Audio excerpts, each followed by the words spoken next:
Thutmose IV wasn't meant to be king. I don't mean that he had an obscure lineage, he was the son of Amenhotep II and his only wife Tia, but he wasn't Amenhotep's intended heir. That was the pharaoh's first son, also Amenhotep. It's possible that Prince Amenhotep simply predeceased Thutmose. That's the usual reason a designated heir fails to make it to kingship, but Thutmose left behind a piece of propaganda to justify his being king. This probably wouldn't be necessary if his being king were uncontroversial. That piece of propaganda is one of the chief pieces of evidence for Thutmose IV's reign, a 9 or 10 year period about which not too much is known.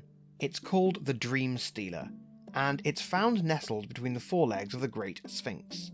In Thutmose's youth as a young prince, he claims in the stele itself, he fell asleep in the shade of the great god, that is the Sphinx, which he officially branded as a manifestation of the pyramid-building pharaoh Khafre. In a dream during this siesta, the Sphinx proclaimed itself to be Ra, manifesting somewhat complicatedly as Horamachet Kheperi Ra Atum, which is essentially Ra playing all the hits, and told Thutmose to restore the Sphinx, and in return for this service he will rule as king. The Sphinx at this point was largely buried in sand, leaving pretty much just its head above the surface. Thutmose, according to his own account of things, led the effort to excavate the great god, and, indeed, later became pharaoh. Now, a lot of kings of this era had stories about how a god approached them and commanded them to become king. So why is this evidence that Thutmose wasn't the intended pharaoh? Well, at one point there were other stele, now lost, each dedicated to one of Amenhotep II's sons. Those stele were later edited, erasing those sons' names, including the name of a certain high priest of Ptah, very likely Prince Amenhotep. Succession as pharaoh was automatic. Upon the death of Amenhotep, his heir should have begun the extended coronation process without interference from any other party. But if enough influential courtiers swear that Amenhotep intended Thutmose to be the heir, if those people have behind them the nobility, the priesthood, the army, at a certain point the writing is on the wall, 15-ton granite slab.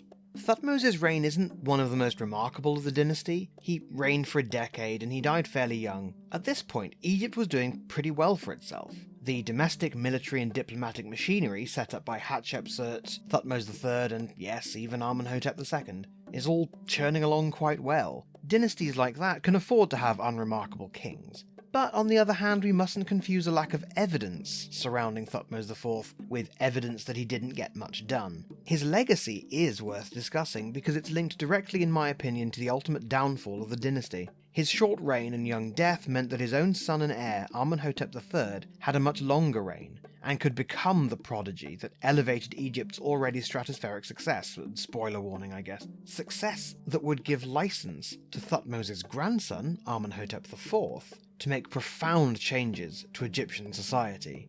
Because under Thutmose IV, a subtle religious change took place. His father had introduced several foreign gods to Egypt, and it looks to me as though Egypt was undergoing a period of religious rethinking. The roles and nature of certain gods were coming under the spotlight, and a very old god became a very new addition to the list. Ra, you might have taken from my mention earlier of Horamachet Khepri Ra Atum, had a lot of manifestations. Egyptian theology is complicated, but Ra was like a brand. If a god was influential enough, it would usually be merged with Ra. This happened with the creator Atum, with Horus, the god of kingship, whose divine intervention founded the Old Kingdom, with Montu, the war god, whose divine intervention founded the Middle Kingdom, with Amun, the mysterious deity whose divine intervention had founded the New Kingdom, and so on.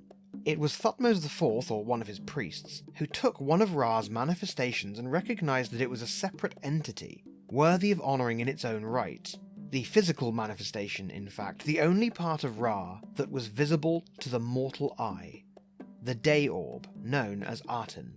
Aten's rebirth as an independent deity was probably not that remarkable an event at the time, and honestly, if Akhenaten hadn't later tried to make this god the supreme and sole deity, history probably would have passed it by without much of a look. But something happened when Thutmose IV, already a prophet, authorized the recognition of the Aten as an independent being. Something that his son would continue, something that would become Egyptian history's most shameful episode. Something that would ultimately culminate in the 1922 discovery of Tutankhamun's intact and treasure-filled tomb. Thanks for watching. If you haven't already, kindly do subscribe for weekly content. And if you had a better time today than Prince Amenhotep did, why not write a stele about how the like button appeared to you in a dream and told you to click it? The manifestations of Ra I'm beginning to think might be separate entities are my backers at patreon.com/armchairegypt. May they be honoured with libations and tributes. Until next time, my fellow armchair Egyptologists, life, prosperity and health to you all. Thanks for watching. Head over to my channel for more, or click here to see what the YouTube demons think you should watch next. I hope you'll consider subscribing. If you'd like to support and collaborate on the channel with me, go to patreon.com/armchairegypt. You can also join my Discord community, there's an invite link in the description.